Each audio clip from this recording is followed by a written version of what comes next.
This is Think It Through with me, April A. Bear. Get ready to start thinking. I know, it's hard, and you'd probably rather not. But here we go anyway. Hello, and welcome to episode 30 of Think It Through. So this short but important episode is titled Grief and Your Brain. But maybe it should be called Grief and My Brain, because it's something I'm dealing with after the sudden tragic loss of one of my dearest and best friends to suicide. What I've noticed as I've been going through my days is that my brain isn't working very well. Not that it necessarily ever was, but it's just more pronounced. And because I think for a living, plus I'm one of those people who has to have an explanation for everything.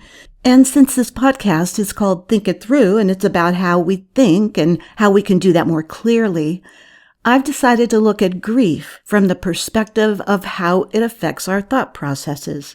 Grief is a universal experience. All of us have gone through it or will at some point. So it's good to know what's happening in our heads during that process.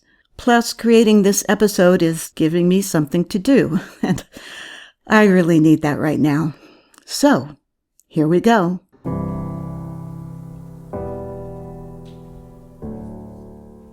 When Today Show health reporter A. Pawlowski's loved one passed away, she says she kept being haunted by the feeling that she didn't know where he was. She'd always known how to get a hold of him, and now, even though she knew he was gone, her mind kept trying to place him somewhere, and it was disconcerting and upsetting.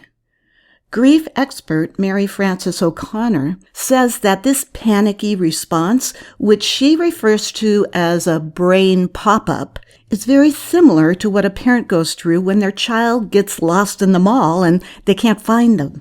She says that these brain pop-ups are going to happen for a while as your brain continues to adjust to the knowledge that this person is no longer in the world.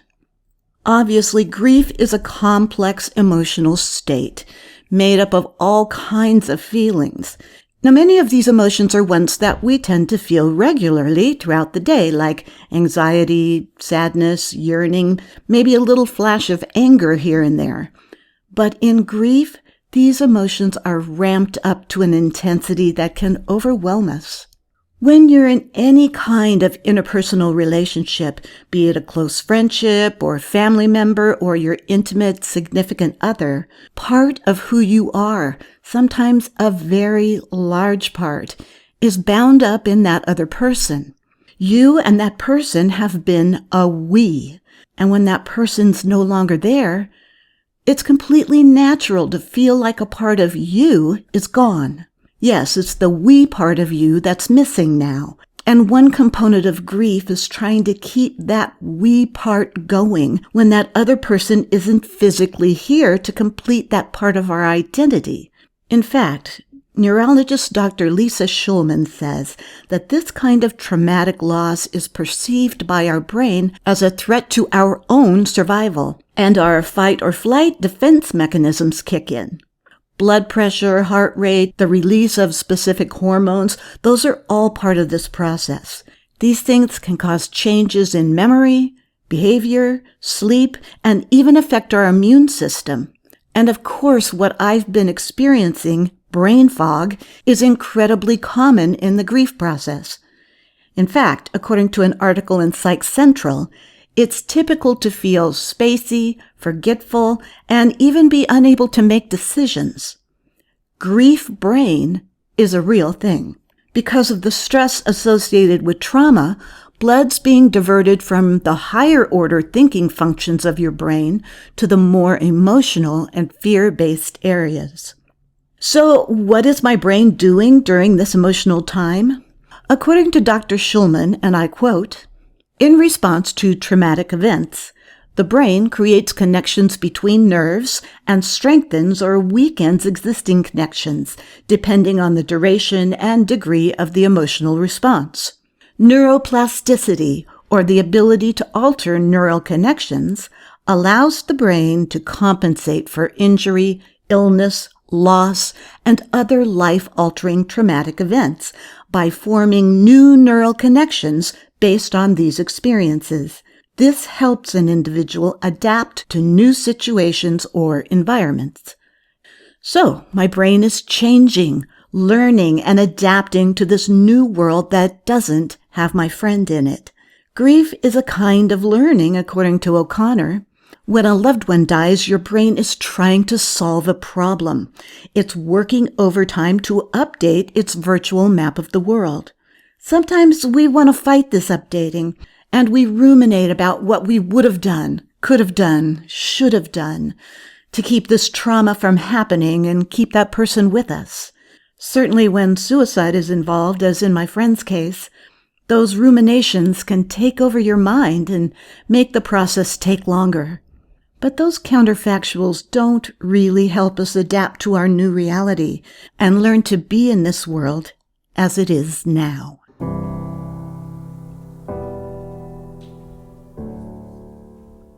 Thankfully, grief diminishes over time. How much time is a very individual thing. And while you might want to be alone with your grief, and that's something I have a tendency to do, connecting with your other friends and loved ones is actually an extremely important part of moving through this process.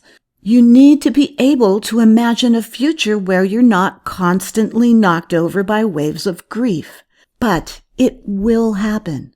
Psych Central says, people with resilient grieving patterns usually shift back and forth between loss-related thoughts and restoration-related thoughts, like testing out their new role or identity.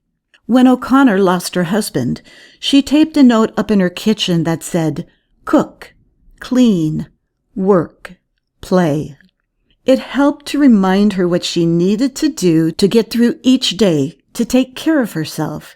This is not to say she didn't spend time curled up in a ball crying, but she understood the need for emotional flexibility, so she tried to neither avoid nor ruminate over her situation too much. Most of us make it through this period and come out okay. However, there is a small percentage, maybe 10% of people, who continue to experience high levels of grief for a prolonged period of time and might need a counselor, therapist, or psychologist to get back on track and to be able to function normally. I was on an antidepressant for about a year after the death of my mother, and it was very helpful in getting me through that period of time. I mean, don't rule things like that out. If you need help, please get it. Even though grief becomes less immediate and overwhelming as time passes, the grieving process itself doesn't ever end, because we don't just forget that person existed. My mother passed away more than 2 decades ago, but occasionally I still long for her sweet presence. Right now, the pain I feel over losing my friend is very intense. But I know it won't always be this way. Even though my brain is changing and adapting to these new circumstances, O'Connor says that the physical wiring of our brains that creates a bond with another person doesn't go away. It's permanently encoded there. According to her, we are literally carrying that other person in our brain forever. And she says, and I agree, that there's something very comforting in that knowledge. Thank you for listening to me. It really helped me to do this. And I hope I helped you to understand what's happening in our brains when we grieve, and that you use the information in this episode to help you think it through.